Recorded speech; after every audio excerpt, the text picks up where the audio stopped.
አዎ እንደውም የወለጋ ሰው ነው የፈለገ ሰው ኦኔግ ነው አሉ። ኦኔግ ነው እዛ ጋር ያለው የቀጠሮ ጌም የያዘው አማራው ልክ መልክ ሲሰራ በዚህ መልክ ነው የሚሰራው። እኛ ጋር ያሉትም ልክ በዚህ መልክ ነው መልክ የሚሰራው። ጌም ነው። የምን ኦሮሞማ የምን አማሩማ የምን ጅኑማ ነው። ጌም ተጫውቶ ጌም ማግኘት ጊፍት እኔ የምፈልገው ይሄን ነው። ወላሂ ከመጣው ቀን ጀምሮ ምንም የትኛውም ብሔር ውስጥ የትኛውም እምነት ውስጥ የትኛውም ጎጥ ውስጥ እኔ እኮ እዚህ ጋር ቁጭ ብዬ በአናቴ ቆሜ ኒሞና 2 ጊዜ ጥሎኛል። አይተሽ ከሆነ በአባ እያለ መጥቶ ማለት ነው እየተቀጣው ቁጭ ብለሽ በቃ ጌም ነው እኮ። ለምሳሌ እዛችሁ ቦታ ላይ ትክክል ነው አልከው የሆነ ከዚህ በፊት አማራና ኦሮሞ አድርጎ ልክ እንደ ብሔር እንደሚጫወት አድርጎ እንደ ብሔር ያንን ለማስቀረት ነው እናቴ። ይሄን ላለማስቀረት ደግሞ ቁጥር 1 ቶፕ ፌመሶች የሚባሉት ኦሮሞን ጠብቶ የኦሮሞን ጊፍተር ከጨዋታ ውጭ ያደረጉት። ዛሬ እኮ አብዛኛው እኔን የሚያስቀጡ የተለያየ ለብሔር ብሔረሰቦችን የሚያጫውቱ 90% እኮ ኦሮሞች ናቸው፣ ግን ስም ቀይረዋል። ዝማ ቂጥ እያዩ አይደለ እንደሚሰጡት እዚህ መጡና እኛ ሄደው ገንዘባቸው ቂጥ ሲያደርግ ይሰጣሉ። ከዛ ይመጡና እኛን ደግሞ እንዲያላችሁ ይላሉ። አሪ ሲሪየስ አንዴ ኬቤ ጂቢ ሲዲ ምናምን የምትዩ ምናምን ስማቸው ቀይሮ ኤቢሲ ጅኒ ምናምን የምትዩ እንዳለ ቶፕ ጊፍተር የምትዩ ኦሮሞ ልጆች ናቸው። አሰለቿቸው። ገባሽ? ሰው ሪላክስ ማድረግ ነው የሚመጣው። የኔ ንግግር ትክክል ቢሆንም ተቀባይነት የለውም። እኔን አንደኛ ተከታይ እኔ ጋር እዚህ ጋር ቁጭ ብዬ 20 ሰው 30 ሰው ነው የሚያየኝ። ገባሽ አይደል? አስሊ ቤቱን ሲከፍት 5000 ሰው ይገባለታል። እንደከፈተ ሙሉ ይላል። ሲፈልግ እንደፈለገ ይሰድባቸዋል። ሲፈልግ እንደፈለገ ነው የሚሄድባቸው ምናምን ነገር። የቀጠሮ ጌም እንትና አለው ሂዱ ከተባለ ካዘዘ ትእዛዝ ነው። ገባሽ? ይሄ ምንም የማያውቀው ምስኪን ዲያስፖራ እየሄደ በቃ እውነት እየመሰለው ሙባሪክ ካዘዘ አዘዘ ነው። ሙባሪክ እና አስሊ ቲክቶክ ላይ ያለውን 99.9% የኦሮሞ ልጅን ይዟል። እነሱ ሙባሪክን ከተናገርኩ ሙጫቄኝ አረብሴ ነው። አስሊን ከተናገርኩ እንደዛ ያለው ቻንስ ካልኩሌት አድርጎና ጊፍተሩ መምታት። ጊፍተር አንተን ወደ ጎን እያወጡክ ማለት ነው። አዎ ጊፍተርን ነው ወጣ እያረኩኝ መሄድ፣ ወጣ እያረኩኝ ሄድበታለሁ። ወጣ እያረኩኝ መሳቂያ ነው የማደርገው። ጊፍተር ሲነካ ደግሞ እንዴ ጊፍተር የሚሰደብ እኔ የሚከለክለኝ የለም። ጊፍተር ሲሰደብ ማስቆም አይችሉም። ያለው ቻንስ ሙባሪክን በሰድብ የእሱ ደጋፊዎች የእሱ በጎች መጥተው ሄዱብኛል። አስሊን በሰድብ የእሱ በጎች እኔ ላይ ነው የሚሄዱብኝ። ብዙ ነው ጊፍተር ከሄድኩበት ብዙም አይደለም፣ ለመሳቅ ነው የሚመጣው። ለፈለገ ቢሆን ጌም ተጫወት። ጌም ስትመጣ ስልክ የገዛኸው ራስህ፣ ዳታ የምትሞላው ራስህ። ገባሽ? ጌመር ወጣመጡ ሪላክስ። አንድ ጌመር ብሔሩን ቀብዳ ሲይዞ ጌም መጫወት የለበትም ራሱ። ኦፍ ኮርስ ያ አልጋዬን እኮ እኔ ጎን ለጎን ምስኪን ሚስታለች ጎን ለጎን እኔ ተቀጥቼ ስመጣ ከአልጋው ላይ ተነስታ እኔ መሆና መሬት አስተይታ እየፈታታችሁ ነው ማይን ስለ ይሰከረ ቀጣሞ እያለች የቱን አልጋው አብራኝ ጎን ለጎን ይዛ ሄዳ ወጣ ተሰብራለች። ሉክ ቲቪ ደከንደካ ነው። ዴስቴምበር እንደ ስሜት ውስጥ ገባ የሚባሉ ቀድሞ ነበር እኮ ስሜት እንዲህ አይነት ሰው አለ። አይሽ የሊሞና ቲቪ እንትን ምንድነው ስሙ መኪና ወጥቶ ከተሰበረ በኋላ ከዴስቴምበር በላይ እኮ እኔ የሊሞና ሞተር ስትሰብር በጣም የተናደድኩት አይስዋር ያዳተስመስያችበት እኔ መከተስ አዳምጪ አይስዋር ጌሙን ልክ ከሰበርኩ በኋላ መጥቶ አንበሳውን ዩኒቨርሱን ምናምን ሴንስ አይሰጠኝም። ያኔ አይሰጠኝም ማለት እኔ ቀጣለሁ ካልኩ ላደርገው ከዛ በኋላ መቶ አንበሳ በሰጠኝ ስሜት የሰጠኝ ግልጽ ነው እኮ የምናገረው። እኔና ደሱ ያልተሻሻለው በዚህ ነው። በዚህ ባይዘወይ ልዩነታችን እዚህ ጋር ነው። ምን ያናደዋል? ከሄድኩኝ በኋላ ከተቀጠቀጥኩ በኋላ እኔ ቀጣለሁ ካልኩ ቀጣለሁ።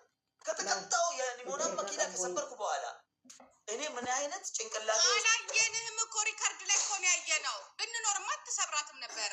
ወረቀት ብሎ እያየኝ ነው። በስሜት ሆኗላ። በስሜት ከሆነ እኮ አንድ ያደርጓል። ገባሽ? ከዛ በኋላ ማን ይቻለው እናቴ ስፒች ቻሌንጅ ስሜት ውስጥ ገብቶ ማለት ነው። ሰንደል እንደሰካ ሰው ነው የሆነው። ይሄ ግን እኔን አላስደሰተኝም። ጌም ነው። እኔ ሙሉ ኃላፊነት ራሴ ላይ ወስጄ ነው የምጫወተው። ማንም ላይ አልደበቅም። ገባሽ? የት ውስጥም ምን ውስጥም የምደበቅበት እንትን የለኝም፣ ምሽግ የለኝም። እኔ ጌመር ነኝ። በፎቅ ላይ በመዘለል ተጫውቼ ከፎቅ ላይ ዘልዬ ከተሰባበርኩ በኋላ የምታከምበትን ጊፍት ለማስመሰል ብትሰጠኝ እኔ አልሰማም። ወላ ልሰድብ ይችላል፣ ሊሄድብ ይችላል። እየሰጠ ሄድብሃል።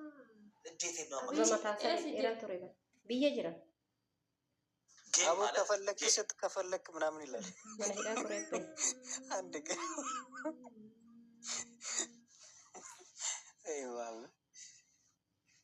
እና የሊሞና መኪና እንደተሰበረ እንደዛን ቀን ጭንቅላቴን አሞኝ ምን ብዬ አላውቅም። እየባሰብኝ ነው ደግሞ የመጣው ማለት ነው። ከዛ በኋላ ገባሽ? ጌም በጣም እያናደደ ነው። አሁን ጌመር ስትሆኝ ጌም የጌሙ ቦታ ስትሆኝ ብቻ ነው ሊረዳ የሚችለው አንድ ሰው ገባሽ? እንግዲህ አንዳንድ ጊፍተሮች የኦሮሞ ልጆች የጠሉክ እዛኔ አገር እየሸጥከው ነው ይመስለኛል። ከዛ ወደ ነው እንጂ አንዳንዴ ደግሞ የሚያሽቃብጡ አሉ። እኔ አልፈልግም። ይሄ በኦሮሞማ መጥቶ የሚሰጥ አያስፈልግም። አገር እንዳይሸጥ ከፈለገ ስም ቀይሩ ብዬ እንካ ስም ቀይሩ ብዬ ሙሉ ጊፍተሮችን ያስቀየርኩት እኔ ነኝ። ተግባባን? ወላተው የኦሮሞ ልጆችን ስመክር የኦሮሞ ጊፍተሮችን ስመክር አማራው የተለያዩ ብሔሮችም አሁን አማራው ተራራው ፋኖ ጅኒ ምናምን የሚሉ ጊፍተሮች አብዛኛው የሉ ያልገባቸው ባልመክርም የኦሮሞ ልጆችን ስመክር እነሱ መቀየር ጀመሩ። ትክክል ነው። በቃ አቲንክስ ትክክለኛ መንገድ ለምን ተከሻው ሰቦና ብሎ ሂዶ የሆነ ቦታ ሪላክስ ማድረግ አሁን ያሲን ቦብን እኔ ባላውቀው ለቺኮች ጊፍት እየሰጠ ገባሽ? በዚህ ደረጃ አልሄድበትም ነበር። ስሙን ቦብ ብቻ ብሎ ቢከፍት ማለት ነው። ጀስት በቃ በራስህ ሳንቲም የሚያስጠቅር ነገር ውስጥ መደበቅ አያስፈልግም። መሰደብም የለብህም። ጊፍተር ስትሆን ክብር ነው የሚገባ ከምንም በላይ ማለት ነው። ጊፍተር ደግሞ ስትመጣ ምንም ውስጥ አትደበቅ። ለመዝናናትና ምስቅ የምትዝናና ከሆነ ለፈለግከው ሰው ሰጠ። ማሜ ሲቀጣ የምትዝናና ከሆነ አስቀጣ። ሲቀጣ የሚያዝናና ከሆነ ምንም ሪዝን አያስፈልግም ለጌም ማለት ነው። ይሄን ነው የምለው። ለዚህ ነው ዋጋ የከፈልኩ። እነሱ ደግሞ ያኔ ምን ይላሉ ፌመሶቹ? ይሄን ነው እኔ የኔ ስብከት ይሄን ነበር። ዛሬ ተሳክቷል አልሐምዱሊላህ። አስሊ ከኔ ጋር ወንዱ ነው ይጫወታል። አስሊ እኔ ያሸንፈኛል። እኔ 100,000 ነጥብ ሰጥቼው እኔ በዜሮ እሱ 100,000 አይጫወትም። ሙባሪክ 1 ሚሊዮን ሰጥቼው እኔ ዜሮ ለ1 ሚሊዮን አይጫወትም። በዚህ ሰዓት እኔ እውነት ነው። የታይሚንግ ጉዳይ ነው እንጂ ዋጋ ትከፍይበታለሽ። ግን እዚህ ጋር ለመድረስ ግን በጣም የኔን ያህል ዋጋ ድቼ ይበላ የተዋረደ ገባሽ? ስቃዩን ያየ ገባሽ? እኔ እኮ ከላይፍ እንደዚህ ስወጣ እኮ አንዳንድ ጊዜ ሳላስበውም ባይወርድ ዝም ብሎ ባዘዊ ሰው ማጣት ማሚ ናቸው። በነገራችን ላይ ማሚ እግዚአብሔር ምስክሬ ነው። ዳኒ አንድ ነገር ልንገርህና በቃ እግዚአብሔር ይመስገን። እኔ እውነት ለመናገር እግዚአብሔር ይመስገን። በቃ የከፈለው ዋጋ አልተከፈለውም፣ ለማንም አልተከፈለም። ግን አሁን ባለበት ሁኔታ እኔ ምን እላለሁ? እግዚአብሔር ይመስገን። በቃ ማንንም መውቀስ አይደለም። ራሱ እድሉ እዚህ ጋር አድርሶታል። ብዙ መከራ አይቷል። ግን ያሳዝነኛል እውነት ለመናገር ቢናደደኝም እንዲለኝ ነገር ሚከሪው ደግሞ የሆነ ነገር ቢያቋቁም ለምን መሰለም እማልናገረው አንዳንዴ በራሴ ምናምን አሁን ሰልሰልቦ እችላለሁ። ግን እንዲህ የግል ጸብ ሲኖር እኔ በራሳችን ጉዳይ ግን አልናገረው። ምክንያቱም ከፍሎበታል። የከፈለበት ልጅ ነው። አንድ ነገር ማሜ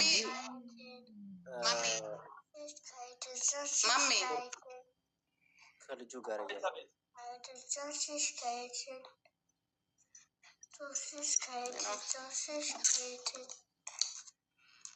አሁን ቁም ነገር ማሚ 40 ሌቭል ምናምን ገብቷል አይደል? አንዳንድ ጌመሮቹን ብታይ 30 ራሱ ያልገቡ ሰዎች አሉና ማሚ ይህን ነገር ቢቆጥም ደግሞ ጥሩ ነው። የሆነ ነገር ቢያቋቁም